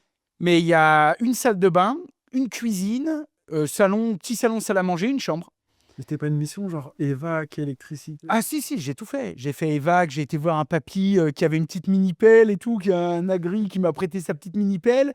J'allais l'aider à ramasser les cerises pour payer le fait qu'il m'a prêté sa petite mini-pelle. C'était que ça, hein. Je mettais les tuiles sur le toit. Le jour du réveillon, il neigeait. Ok. J'avais été manger chez la mamie. Tu sais, en plus, c'était le repas de famille, ça la foutait mal, mais il me connaissait, tu sais. Et moi, je trépignais tout le repas. La mamie, elle disait: «Oh, détends-toi, c'est le repas de Noël, on est tous en famille.» Je dis: «Ouais, mais la baraque, elle avance pas.» Et je me rappelle, on a mangé, j'ai fini le dessert, vu on habitait tous à côté. Je dis: «Allez, les mecs, salut, je me casse.» Et hop, plein hiver, 31 décembre ou un truc comme ça, ou 1er janvier, je suis retourné mettre les tuiles sur le toit de la baraque. Il neigeait et tout, je dois avoir des photos. Mais parce que c'est toujours pareil, je savais ce que je voulais. Et donc, je suis parti du nid. Moi, j'ai quitté la baraque. Parce que c'était quitter la baraque. Parce que moi, mes parents et moi, on a un peu le même caractère. Donc, la famille, c'est important. On s'entend tous très bien. On est tous là pour les uns les autres. Il y a de l'amour, il y a de l'entraide, il y a tout. Mais par contre, c'est chacun chez soi. Il faut de l'espace. Moi, ma sœur ou mes parents, on ne fait pas partie des gens, tu sais, comme des fois, tu as des nanas ou des mecs, hein, qui appellent leur mère tous les jours. Moi, j'habitais derrière chez mes parents. Des fois, on restait 1 mois et demi sans se voir. Ma mère, des fois, elle venait, elle me disait: «Ouais, je viens parce que tu passes jamais.» Ou, tu sais, pas de nouvelles, bonnes nouvelles. Ouais. Tu vois. Donc, c'était vraiment chacun chez soi. Et moi, je bossais en charpente, je bossais en truc. Et voilà, c'était cool. Et jusqu'à un moment où, pareil, un jour, je vais voir ce mec, je lui dis: «Écoute, moi, la zinguerie, j'en ai fait le tour, la charpente, machin.» Alors que c'est pas vrai. Comment tu peux dire que tu as fait le tour d'un métier comme ça? J'aurais pu en apprendre toute ma vie. Donc pareil, et un matin, je sors de ma petite cabane, je vais déjeuner chez les parents. Mon père me dit: «Putain, mais t'es pas au taf?» Et là, j'avais déjà 19-20 ans, hein. Ah, tu l'avais pas dit que t'avais arrêté? Non, et je lui dis: «Bah non, j'ai arrêté.» Il me dit: «Mais comment ça, t'as arrêté?» Je lui dis: «Bah ouais, j'ai arrêté.» Je dis: «En fait, bon, c'était génial, lui, il est super. Par contre, j'ai toujours arrêté propre, hein. Moi, je me suis jamais fâché avec mes patrons, j'ai toujours arrêté d'un commun accord, fait mes préavis, tout.» Et je lui dis: «Ouais, j'ai arrêté, j'en ai ras-le-bol, je vais faire autre chose.» Et mon père, il me dit: «OK, t'es grand, hein.» Mais il me dit: «Tu vois, pareil, hein.» Il me dit: «On est lundi, vendredi, t'as pas de boulot, soit tu dégages.» Et pourtant, j'ai la petite baraque derrière. «Soit tu dégages, soit tu payes tant par mois, machin, et moi, je vais te trouver du taf.» Et j'avais 20 ans, tu sais, j'aurais pu lui dire: «Oh, mais je suis adulte.» Il allait me dire: «Ah ouais, t'es adulte, allez, dégage.» Et terminé, prends-toi en main, tu sais, c'était adulte. Et je dis: «Bah OK.» Et rebelote, je repars en intérim et tout. En intérim? Bah ouais, je repars chercher du taf, tu sais. Et là, il me trouve mais je lui dis: «Moi, je veux pas d'usine, pas de machin.» Donc là, il me trouve une mission dans le téléphone, et il venait d'y avoir la tempête de 99, je sais pas si tu te rappelles. C'est une grosse tempête qui avait couché les arbres. Et donc, je me retrouve à mettre en place les lignes téléphoniques et tout, avec les gens de l'ONF. Donc là, j'étais en pleine forêt. J'ai appris à monter à la grimpette, tu sais, au poteau téléphone et tout. On tirait les lignes, les abonnés. Ah, tu tirais les lignes de poteau? Ouais, en fait, les gens appelaient: «Allô, faut venir m'installer le téléphone.» Donc, téléphone, je partais, en ville, il y a un truc qui s'appelle un central, donc je raccordais la centrale. Après, j'allais en campagne, je récupérais jusque chez l'abonné, quoi. Et donc, j'ai fait ça pendant, 1 an et demi, 2 ans. J'ai bossé dans le téléphone. Et puis c'est pareil, il y avait un truc qui s'appelait les dérangements. À l'époque, ça existe encore parce qu'à l'époque, c'était France Télécom. Nous, on avait 4 clients, 4 abonnés à faire dans la journée. Quand on les avait faits, on appelait je crois que c'était le 13. Et puis, tu sais, t'avais tous les gens qui étaient en panne. Ouais. «Allô, dis donc, oui, je suis bien au 13, oui, je vous appelle de la part de chez mon voisin, là, je vous appelle de chez mon voisin, ma ligne ne marche plus.» Alors, tu sais, ça pouvait être n'importe quoi, une branche qui est tombée sur le fil, un mec qui a eu un accident, qui a arraché 3 poteaux avec sa bagnole parce qu'il avait 2 grammes. Tu sais, ça peut être n'importe quoi, une souris qui a bouffé un fil, bref, elle a plus de téléphone. Donc nous, une fois qu'on avait fini nos abonnés, il y a des gens qui rentraient chez eux. Et moi, des fois, je regardais, je disais: «Putain, c'est 2 heures de l'après-midi, je ne peux pas rentrer chez moi. Donc je vais prendre plus de boulot.» Donc j'appelais: «Ah, Laurent, t'es dans quel secteur?» Je disais: «Je suis, je sais pas, vers Roanne, là-bas, je suis dans le Beaujolais.» Ah, vers chez toi, j'ai 2 personnes qui sont en panne, si tu peux aller les dépanner. Et j'y allais. Donc alors, bah, pareil, tu essayes de trouver la panne, de dire: «Tiens, merde, là, ça marche pas» et puis par déduction, tu trouves, tu répares. Alors pareil, les gens sont contents et puis vu que les gens sont contents, le service est content et puis vu que le service est content, machin et puis un jour, tu as presque un chef qui vient te voir en disant: «Putain, mais toi, tu pas là depuis longtemps, mais tu vas vite passer chef». Mais vu que tu es dans une grosse boîte, sans méchanceté, Ça déplaît à certains. bah, ça déplaît à tout le monde. Parce que le mec, il est là: «Ouais, mais moi, je croyais que c'était sur l'ancienneté, ça fait 10 ans que la place de chef, elle est pour moi». Donc moi, les mecs, tu sais, ils viennent, ils m'attaquent un peu perso, c'est pareil, brassard et tout le bordel. Je leur dis: «Mais en fait, l'ancienneté, c'est de la merde». Je dis: «Ça veut rien dire».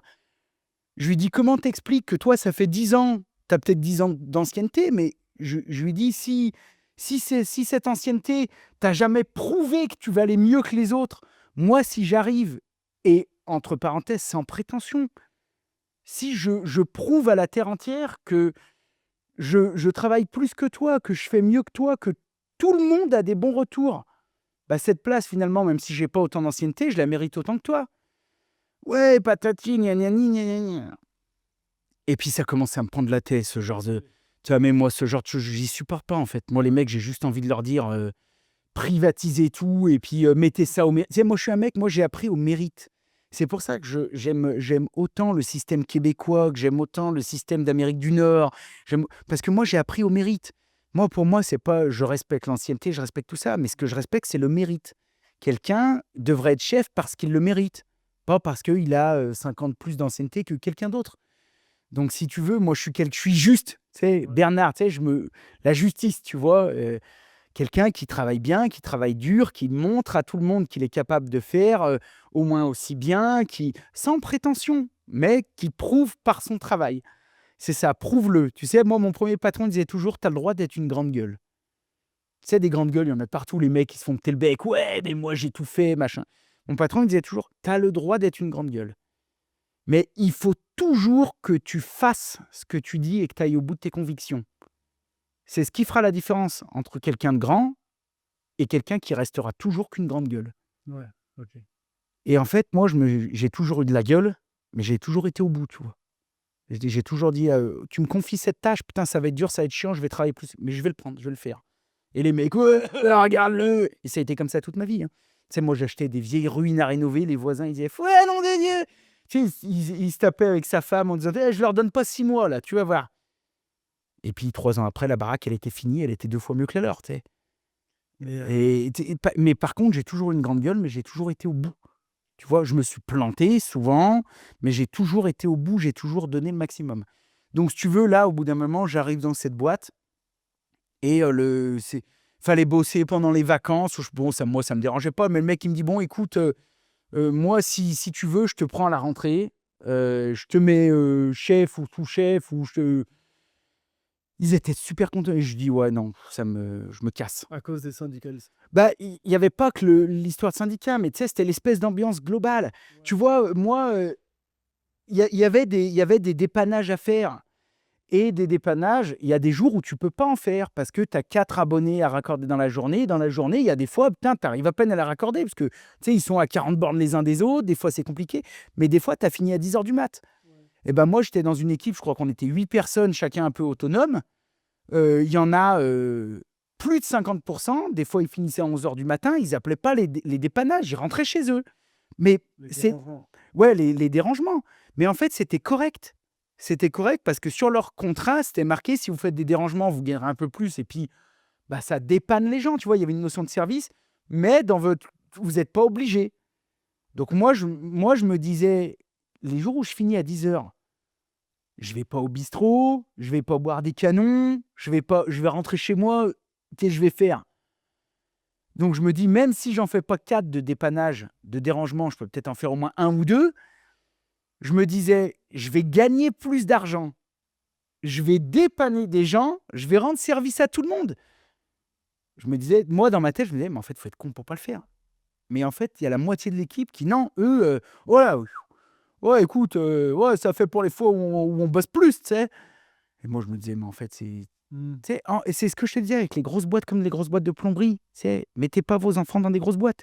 Parce qu'en fait, le mec qui est planqué là-dedans, sans méchanceté, il en faut pour tout le monde. Encore une fois, il y a peut-être quelqu'un qui est planqué là-dedans, mais qui est très content d'être là-dedans et je le juge pas.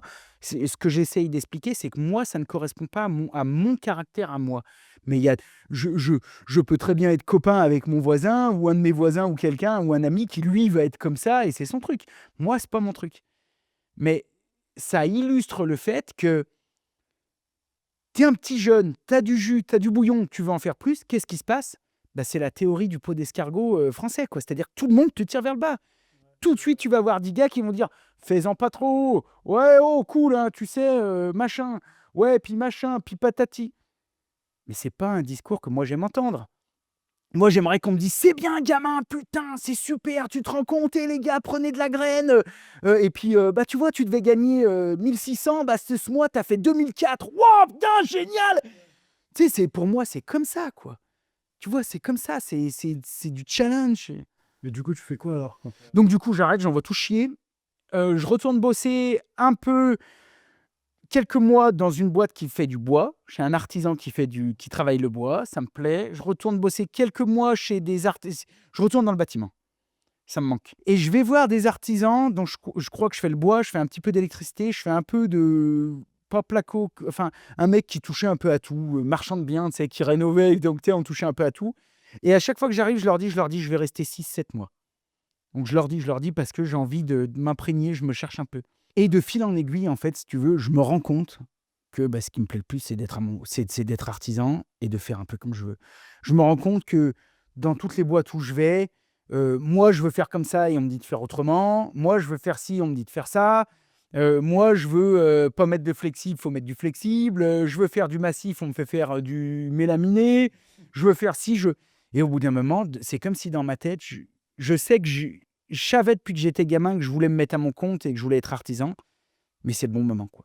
Et là, j'ai 22, 23 ans et je me mets à mon compte. Incroyable. C'est tôt quand même. Ouais, c'est très tôt. Tout le monde me dit c'est tôt, c'est tôt, c'est tôt, c'est tôt. Mais t'avais quand même aussi commencé tôt. Mais j'avais commencé, moi, j'ai commencé à 14 ans, quoi. Ouais. 13, 14 ans. Tu te lances dans ta boîte, elle s'appelle comment cette boîte? Cette boîte, à l'époque, elle s'appelait JLS. C'est Pour Laurent Jacquet Laurent Service. Jacquet Laurent Service. Et ma première boîte. Et donc, tu sais, moi, j'ai pas été, toujours pas été chercher de grands noms, quoi. Et là, je me mets à faire un peu de chauffage, un peu de plomberie, un peu mon boulot, quoi. Autour de chez toi ou t'as bougé? Là, je suis parti dans l'Ain. Donc là, je laisse la petite cabane, je pars dans l'Ain, je prends une baraque, un machin, patati. Là, j'avais une autre chérie, tout. Enfin, je commence une vie d'homme, quoi, tu vois. Donc, je commence un peu les gamins, je commence la boîte, je commence la baraque, je commence... bref, je commence ma vie et je fais de la plomberie, je fais du chauffage, et je commence déjà à voir que j'ai des trucs que j'ai plus d'affinité que d'autres. C'est-à-dire que j'adore le chauffage, c'est mon métier, mais déjà à l'époque, ça devient un peu contraignant. Puis il y a des choses qui me gonflent un peu. Il y a il faut être quali sol, il faut être quali gaz, il faut être quali ci, il faut être quali ça. Et moi, j'ai appris, chez tous les vieux bristières que j'ai appris, c'était des légendes. Les mecs, c'était des dieux dans leur boulot et ils n'ont jamais été quali quoi que ce soit. Par contre, tu l'appelais le dimanche, le mec, il venait. Tu vois, c'était des bons, tu vois, c'était des vrais artisans. Et moi, je me disais, putain, mais ça rime à quoi ce truc, tu sais, à part nous vendre des formations de ci, de ça. Bon, ça me gonfle un peu, bah, je continue quand même d'en faire. Et puis, je commence à développer un peu la salle de bain. Et puis, je commence à toucher un peu à d'autres choses, mais avec mes compétences. Et puis, à côté de ça, je commence à rénover une maison. Et puis, je commence à faire des trucs comme ça. Et puis, je prends des gars. Je commence à prendre des gars. Et on est monté avec cette boîte, on était 8. Donc, j'avais 6 salariés, ma secrétaire et moi. Toi, t'es monté à 8 en combien de temps à peu près? 4 ans. 4-5 ans, ouais, 5 ans. C'est déjà un gros travail. C'est un trop gros travail et je me rends compte, en fait, si tu veux, que ça me plaît de moins en moins. J'avais du boulot, hein. Moi, toutes les boîtes que j'ai fait, j'ai toujours eu à blinde de taf. On faisait du bon boulot, j'ai toujours eu, Bien, tu les as éclatés. toujours eu du super boulot. Toujours eu du boulot, de la demande, etc. Mais ça me plaisait moins. Parce que Tu rentrais en mode gestion plus que artisanat? bah, en fait, ouais, j'étais plus sur les chantiers. Donc, si tu veux, je passais mes journées à faire de la paperasse, ressources humaines. Moi, je te dis, moi, je suis pas, j'ai un grand respect j'ai un grand respect parce que ce que je te dis après ça s'est confirmé plus tard et tout. Moi, j'ai un grand respect pour les gens qui sont nés pour être chefs d'entreprise, qui sont nés pour être managers, qui sont nés pour être des patrons. Moi, je suis né pour être un artisan et un vieux loup solitaire, tu vois? Moi, j'aime bosser avec des potes artisans, j'aime bosser, mais je suis pas, j'ai pas de méchanceté, rien, mais je suis pas câblé, en fait, si tu veux, pour, et encore pire à la période où on est. Moi, je te l'ai dit, quand j'avais 14 ans, je faisais 50 heures par semaine. Donc, si tu veux, et j'ai grandi comme ça et j'ai jamais été malheureux et ça m'a jamais empêché de faire des loisirs et ça m'a jamais empêché de m'épanouir, ça m'a jamais rien empêché. C'était comme ça, j'ai appris, comme ça et là, j'arrive et je me rends compte qu'il faut que je fasse, même si j'avais une secrétaire qui était très compétente, Christiane, je me rappelle, elle était top, elle était géniale. On te passe le bonjour, Christiane. Ouais, mais je me rends compte qu'il faut que je fasse de la paperasse et de la paperasse et Ça t'a gavé. j'ai des gars qui rentrent le soir, j'en ai un ou 2 de super bons, on en reparlera après, mais j'ai des gars qui rentrent le soir à 5 heures et je leur dis: «Putain les mecs, vous avez fini?» «Ouais, bah, non». Je dis: «Mais il vous reste quoi?» Et le mec, il m'explique qu'il lui reste 3/4 d'heure de boulot. Je lui dis: «Mais attends, tu es en train de me dire que tu rentres alors qu'il reste 3/4 d'heure de taf? Mais si vous aviez fini le taf, ce soir, au pire demain, au lieu de commencer à 8 heures, je te faisais démarrer à 9, toi tu étais content, tu faisais la grasse mat et la cliente, elle était contente, le chantier il est fini, on n'y retourne plus, on passe à autre chose».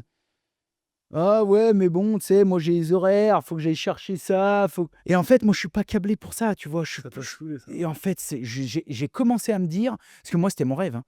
Moi, mon rêve, c'était la boîte à l'américaine, j'ai 30 gars, et en fait, je me suis rendu compte que oui, ça aurait été possible si j'avais été aux États-Unis, en Suisse, en Angleterre, en Espagne, mais pas en France. Je peux pas faire ça en France. C'est pas possible. C'est pas et que je suis très content d'être français et tout, mais moi, je suis pas câblé pour ça, quoi. La boîte, elle monte, elle grimpe, t'as des clients et tout ça? Donc la boîte grimpe, moi, je me rends compte, moi, je prends de moins en moins de plaisir et là, il se passe 2 choses, et pas des moindres.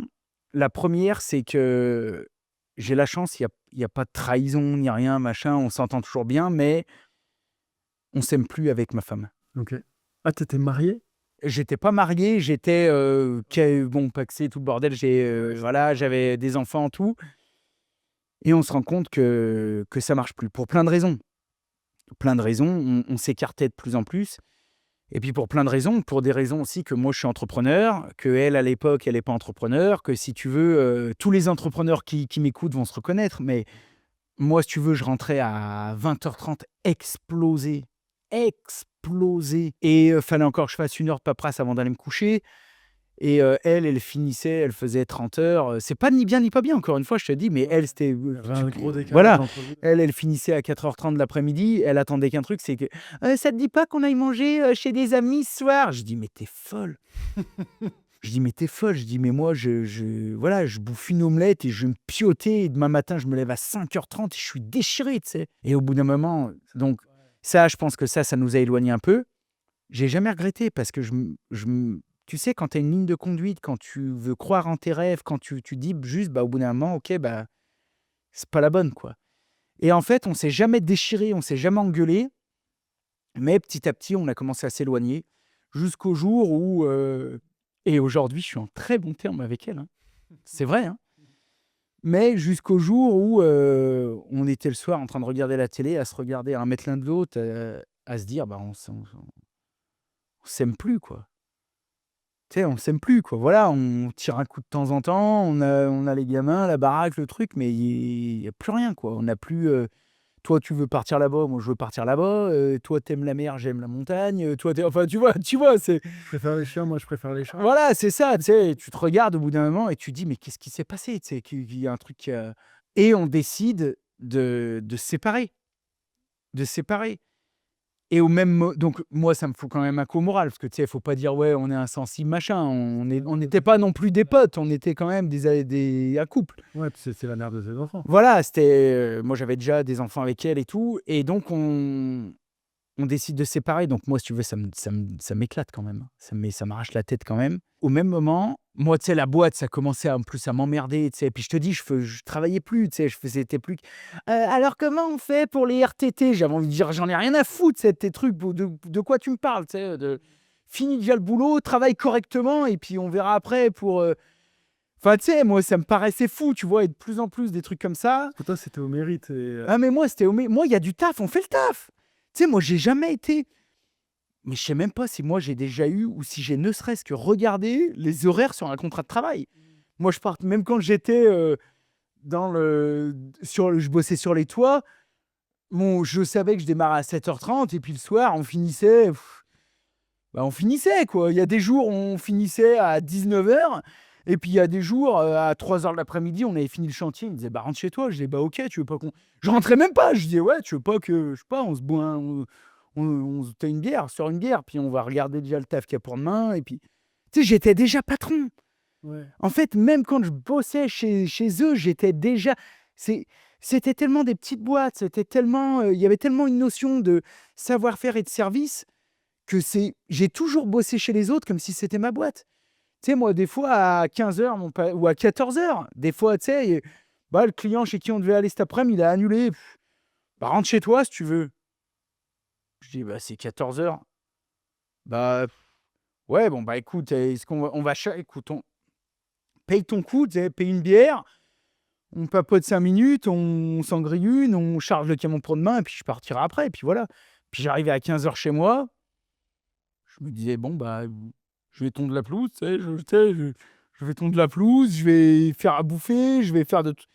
Ouais, t'avais envie de travailler. Non, mais en fait, moi, j'ai toujours vécu comme ça, tu vois, c'était toujours. Mon père, il bossait du lundi au samedi, on a toujours. Tu sais, ma mère, elle bossait comme ça, ma sœur, elle bossait comme ça, on a toujours été des familles de bosseurs. Mais du coup, c'est quoi le deuxième truc alors Et le deuxième truc, si tu veux, dans cette boîte où j'avais des gars, au même moment, je prends 2 impayés. purée. Coup sur coup. Je veux pas te mentir, je crois qu'il se passe 10 jours entre les deux. Mais 2 impayés, mec. Et que j'avais pris des acomptes et tout. J'aimais pas faire des très gros chantiers. Moi, j'aimais bien faire les chantiers normaux. Et là, je sais pas pourquoi, je prends 2 très gros chantiers. Les 2 quand je dis très gros, c'est des trucs à 100 000. Hein. Ou même si tu as pris un acompte à 30-40 000, il reste 60 000 boules dehors, tu vois. Et deux très gros chantiers à une semaine d'écart. Impayé, boum, impayé. Mais quand je dis impayé, il y en a, je me rappelle, les gens, ils bossaient. Moi, c'était le deuxième impayé. Gros truc, mais baraque complète, chaufferie granulée, silo de 5 tonnes, truc, la baraque 800 mètres carrés. Et les mecs, ils bossaient au CNRS, tous les deux. Je crois qu'ils gagnaient, à l'époque, hein, ça devait déjà être en euros, ils devaient gagner 8 500 € chacun. Donc normalement, pourquoi ils t'ont fait un autre? Moi, je me dis, putain, panique. J'appelle mon comptable, mon comptable me dit, bah tiens, il y a une boîte qui peut faire des crédits, des prêts à taux zéro, et ça peut aider les gens, tu vois, à te payer, tu sais. Je vais les voir, je leur dis, écoutez, j'ai trouvé une solution, je vais vous faire un prêt à taux zéro, comme ça vous me payez, machin, moi, on n'en parle plus. Ah ouais, génial, je monte tout le dossier et tout. La banque qui me rappelle, elle me dit, mais Laurent, elle me dit, on peut pas. Je dis, mais comment ça? Elle me dit, ouais, ils gagnent 16 ou 17 000 € à deux, mais ils sont déjà endettés à 15. En fait, ils vivaient au-dessus de leurs moyens. En fait, voilà, c'était des flambeurs, tu sais. Mais Et je me dis, mais comment je vais faire et tout? Et donc, je prends des carottes. J'avais un peu de trésor, mais la trésor, elle dégage direct. Alors moi, j'étais emmerdé. Bon, il y avait plein de choses, mais j'étais emmerdé parce que parmi mes salariés, j'en avais, je te dis, un ou deux qui s'en foutaient un peu, mais j'en avais d'autres, et notamment j'en avais un peu, ça me fait penser un peu à Romain. J'en avais un qui s'appelait Fabien aussi, et qui était extraordinaire. Lui, c'était mon bras droit, mon pied gauche. Lui, c'était tout, quoi. Tu vois, lui, c'était le mec. Moi, je rentrais de rendez-vous à 21h. Je me disais, mais il n'y a pas son camion. Tu sais, j'appelais, j'ai oh, t'as eu un accident? Il me disait, bah non, je finis le chantier, comme ça, il n'y a pas besoin d'y retourner demain. Ok, merci Fabien, merci. Mais lui, quand il venait. c'est des bons, les Fabiens. Ah non, mais lui, il venait, il me disait, ouais, là, je vais peut-être faire la bringue pour mes conscrits. Enfin, vers chez nous, on a un truc qui s'appelle les conscrits, tu sais, les classes. Je vais peut-être faire ma bringue, ça a duré 2-3 jours et tout, c'est important pour moi. C'est samedi, dimanche, mais j'aurais peut-être pris le lundi, mardi. Je lui dis, ce mec, je lui dis, tu vas prendre samedi, dimanche, mais je lui dis, tu vas prendre toute ta semaine derrière, et je lui dis, je te la paye. Je te l'enlève même pas de tes congés payés. Mais parce que, tu vois, c'est ce que je t'ai dit. Ouais. En fait, moi, j'ai appris de travailler comme ça. C'est du donnant-donnant, c'est juste. Tu vois, il venait me voir. Ouais, bah, j'ai un gars qui venait me voir. Il me disait, ouais, Lolo, ce week-end, je vais bosser chez ma belle-sœur. Tu peux me prêter ton camion? Je disais, bah non. Il me dit, ouais, putain, t'es dur.